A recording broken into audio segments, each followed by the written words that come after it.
This is WWE superstar Drew McIntyre, and you're listening to the WWE Podcast. The champ is the one that everybody wants, me. Becky Lynch is going to WrestleMania. Claymore! Austin 316 says I just whipped your ass. This is my iron. You're gonna acknowledge me.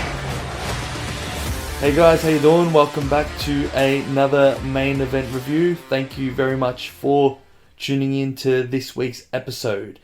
And we can't not start the episode without talking about the return of AJ Lee. Now, it was probably the world's worst kept secret, and the fact that people still sort of knew about it, the build up to her returning was amplifying on SmackDown last week. She still managed to get one of the biggest pops that I've heard in a long time, and definitely probably one of the biggest pops received from a woman in the WWE, which is a testament to all the stuff that she's done, and quite remarkable that she was able to return.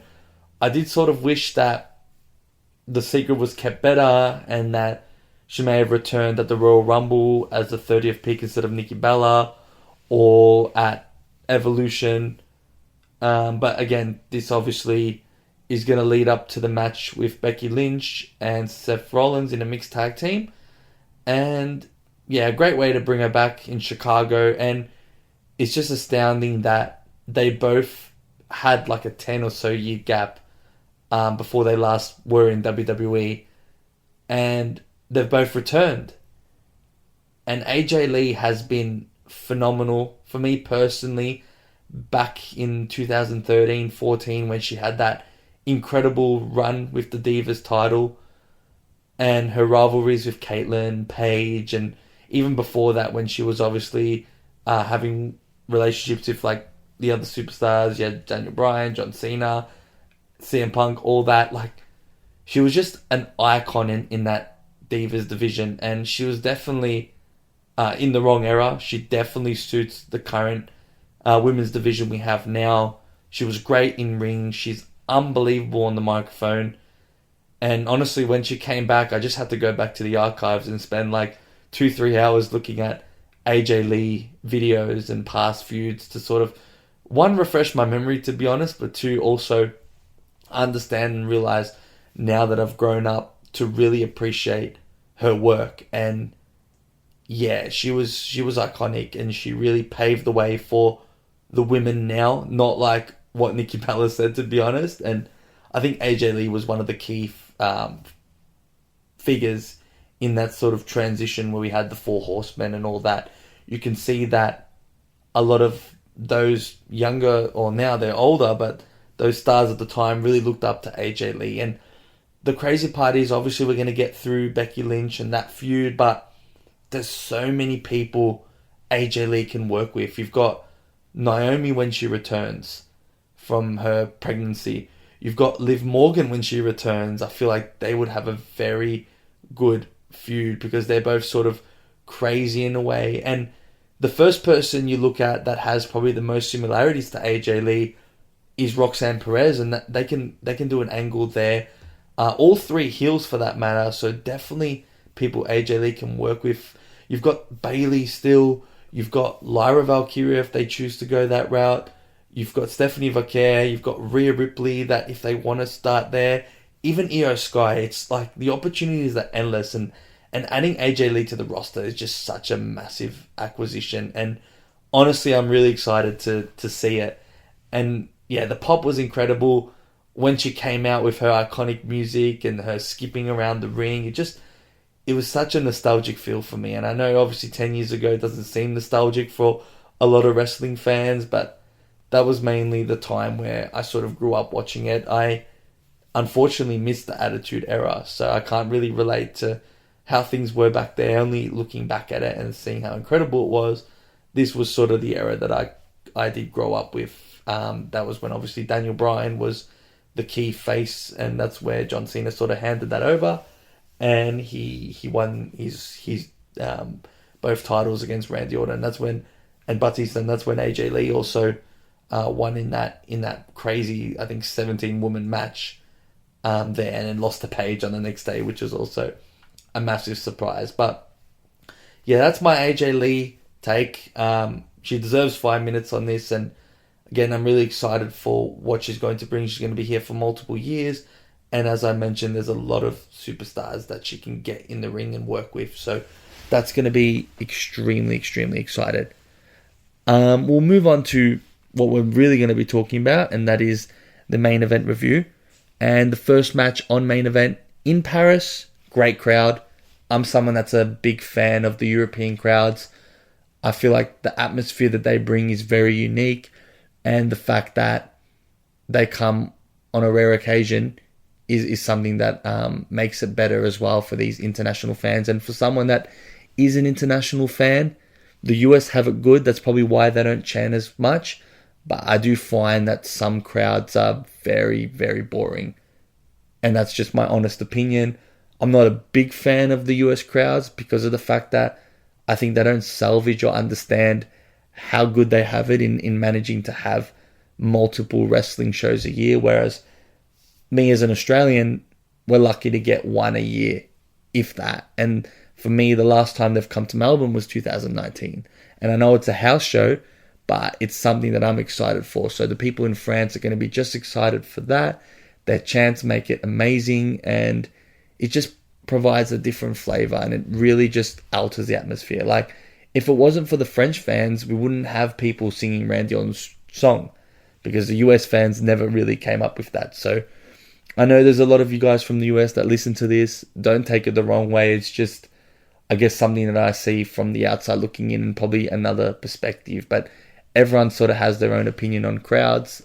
I feel like crowds make up the show, and if that energy isn't high, I don't think the motivations are there to sort of perform either. And that's what makes, I think, superstars love going overseas, and how they are moving to that sort of global stage, because they're really seeing that wrestling is massive overseas, and it is, like, including myself, I'm a big fan too. But yeah, the crowd went off. Even in the main event, it was pretty solid. We had the Alpha Academy taking on American Made in a mixed tag team, where we saw the Alpha Academy win, and it made sense given that this was the first time Otis has competed in main event for a very long time. And yeah, they haven't given Otis much TV time, and they haven't really announced his return, but the last time we technically did see Otis was in that Battle Royale for AAA for a few weeks back, I think. And they haven't addressed his return on the main show. They haven't even put him on TV, so no one would have even knew, unless they're watching main event or listening to this pod, that Otis was away for a while. And yeah, he came back. The way they won was with Akira Tozawa doing the senton. But it was just great to see Otis back. He got the crowd going. The worm was pretty cool. And yeah, it was a good victory. I don't think they're going to be doing much, but again, it's a feel-good feeling. American Made continuing to not really show much. The Creed brothers are great in ring, but they don't have any personality. And Ivy Nile changed her hairstyle, but it's still the same story with her, unfortunately. Yeah, there's not really too much to talk about with those two. Maybe if Chad Gable gets back, that gets refreshed, but that's a whole nother conversation with the El Grande Americano stuff in the background as well. But that pretty much wraps up that first match. We then get on to Raw, where we have Dominic Mysterio and AJ Styles taking each other on for the Intercontinental Championship, and that's where I thought that was going to be a clash in Paris, but having it on Raw was just as good. The fans were going off. They were chanting the AJ Styles. He is phenomenal. I think that's the direct translation of their massive chant to AJ Styles, which was great. And the way the match concluded was El Grande Americano getting involved, headbutting AJ Styles, and giving Dominic Mysterio the victory there. So yeah, it was expected that someone was going to help Dominic Mysterio here, given that the Judgment Day were kicked out, and it happened to be El Grande. So what they do with that, I don't know. Maybe AJ gets a match with him and sort of boosts that up. But I feel like they're going to have one more program together to sort of wrap it up on a PLE, maybe at WrestlePalooza. Who knows? We'll find out tomorrow on tomorrow's episode. But it looks as though that AJ Styles and John Cena will not be taking on each other, which is a shame. That's something that I thought they would pivot to, but it might just mean that John Cena goes after Dom Mysterio instead, which is what I would like to see, given that John Cena's never won an Intercontinental title, and it would just make sense for him to go for that. Like, I know there's other programs at the moment with Brock Lesnar, but I feel like they can squeeze in a match with Dom Mysterio, maybe a Crown Jewel, given that there's no plans for him there, but they can sort of get that out the way at Crown Jewel.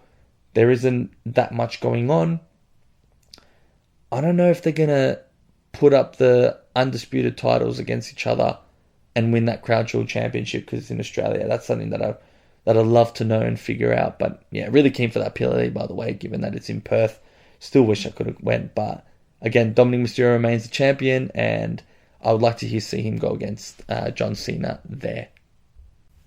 We then had the next stage of Raw where we had CM Punk coming into the ring, basically saying he's been far too patient waiting for Seth Rollins and was just waiting for Rollins to come out, and he was hijacking the show until he came. That's when the music came out, but it was actually Becky Lynch that walked down in the ring. He said that Lynch said he's not the man that he was looking for, but is the man that has to deal with. As I read this, Lynch said that Punk has trashed her husband, who is the father of her daughter and the greatest man that she's ever known, and that's why she's sort of getting involved in this. And then Punk's ends up calling Rollins a coward. Lynch then said that Rollins is everything that Punk will never be, and mentioned that he's hot, jacked, and all that stuff. There was some CM Punk chants and whatnot. People were telling Becky Lynch to be quiet. And again, Punk goes up and says that the vision is a bit blurry. She said that he understands the magnitude of him because he's the best in the world. And it's not just him saying it, it's the fans in Paris saying it. That goes back to what Becky Lynch uses in her promos, that Sports Illustrated says that she's the greatest of all time, which I kind of like. And then that's when Seth Rollins appears, basically says that Punk was looking for him all night and wanted Punk to come over and say it to Seth's face. And when Punk tried to get out of the ring, Becky Lynch just started hitting massive slaps in her face. And when this happened, that's when I realized that AJ Lee has to get involved, because you can't be slapping CM Punk like that and not getting comeuppance. And I know the same thing happened at SmackDown as well. So yeah, we're not going to obviously see a man beat up a woman on TV, but there was definitely some really big slaps to Becky Lynch, and something that I think needed to be dealt with by a woman as well. And that's why it led up to that, and it made sense, and it kind of spoiled it for me that AJ Lee was going to come back and fix up that, given that obviously CM Punk was getting a lot of slaps, and it was a fair few, and credit to CM Punk for taking those in. And obviously this is in show, but they continue to make that be reluctant. I'm very sensitive when it comes to violence and stuff. I know it's a show, but it's good that they're sort of hyping that up, letting her know that he's not going to put hands on a woman, and that AJ will come out and essentially solve that, which she ended up doing as well. So that pretty much concludes that segment. As we go on to main event, we have Fraxium taking on the Motor City Machine Guns. We have the Motor City Machine Guns getting the victory here. When it comes to these two tag teams, they both came out the guns firing. Like, both of them literally had the same sort of start to their WWE campaigns or main show campaigns in the terms of Fraction.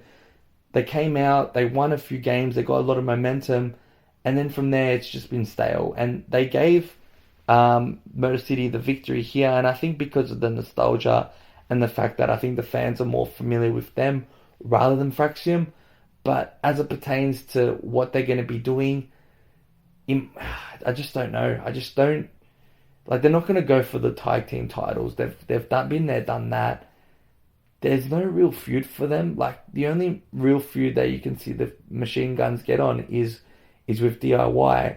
It might just mean that they need to sort of go to Raw, I guess, and fight for the World Tag Team titles. There's no one that can really take on the Judgment Day at the moment. And I would really like to see the Machine Guns take on the Judgment Day. I think that would be a very good match between the two, and I feel like they could work really well together, or between the four. So that's what I would do, but again, after they're done there, what else can they do? It's really hard in the tag team division to sort of dominate, especially when SmackDown is so stacked. So it might mean that we'll see them on Raw, hopefully, and taking on the Judgment Day. I think that would be pretty cool. And as for Thraxium, it's not as much of a worry, given that they're still young and they've burst on the scene quite recently. They have a lot of time to sort of work this out, and eventually I feel as though that they're gonna be separated too. So again, not too concerned or overly concerned about that, to be honest. But again, these guys started really well and they end up struggling here. So just something to consider there as well. We then have, I think, the match between LA Knight, Bron Breakker against Bronson Reed. Oh no, LA Knight and Jey Uso against Bronson Reed and Bron Breakker. We had Bronson Reed and Bron Breakker win the match. And yeah, the way it sort of ended was that Bron went after Knight, who was ready to hit the BFT. Jey went up top, hit the Uso splash. But then Bronson Reed pulled Jey out the ring. Knight hit the running knee on Reed on the floor. Reed said Knight into the ring post, then back into the ring. Jey hit 3 super kicks on Reed, followed by a spear. And then Jey went up the top and hit a Uso splash. And then Bron just came back in the ring, and he ended up being legal the whole time and hit Jey with a spear. And yeah, got the pinfall. The match went for 13 minutes. It was a great way to hype up Bron Breakker. They obviously want him primed and ready for Roman Reigns. But again, the match sort of made sense for them to win. We then had the Vision attacking attacking Jey Uso. And then Jimmy Uso came to the ring, which is interesting. He came out with a steel chair to protect his brother. It seems as though he's going to make the move to Monday Night Raw, given that there's nothing on SmackDown. So for me, the way that I sort of see this is that, okay, we've seen a lot of Bloodline stuff. They're obviously feuding with these guys moving forward. Jey Uso's had his run with the World Heavyweight Championship, and it seems as though he can't feel that heavy load and able to be a fighting champion, or a champion that WWE envisions for him. So I just think that they're just going to settle for them reuniting as a tag team and probably going for the titles there. That's the only way I think it makes sense, but I guess it wouldn't make sense for the twin brother to just watch Jey Uso get beat up every week. So I think this makes sense. Let's see how this goes moving forward, given that Roman Reigns is still out there to play. We're probably not going to get a reunification of the Bloodline, but we're probably more likely to get Jey and Jimmy being together as a tag team again. But yeah, that pretty much sums up the main event review /Raw/AJ Lee. So thank you very much for tuning into this one. A nice short one to cap off this week as we move on to WrestlePalooza and the matches building up to that, which looks to be a massive event. Again, not a big fan of the name, but again, a massive event. ESPN's first PLE since they signed the new deal. Doesn't change anything for me. It'll still be on Netflix, but again, I guess the magnitude of the PLE is going to be massive. And yeah, AJ Lee coming back as well, which is exciting, and that's probably the biggest news I have for this week's episode. So once again, thank you guys for tuning in, and we'll catch you guys next week. Cheers. Thanks for listening to the WWE Podcast. Don't forget to subscribe on your favorite podcast app so you don't miss a show, or head to WWEpodcast.com. And for all of these shows ad-free, head over to patreon.com/WWE Podcast. Until then, we'll see you next time.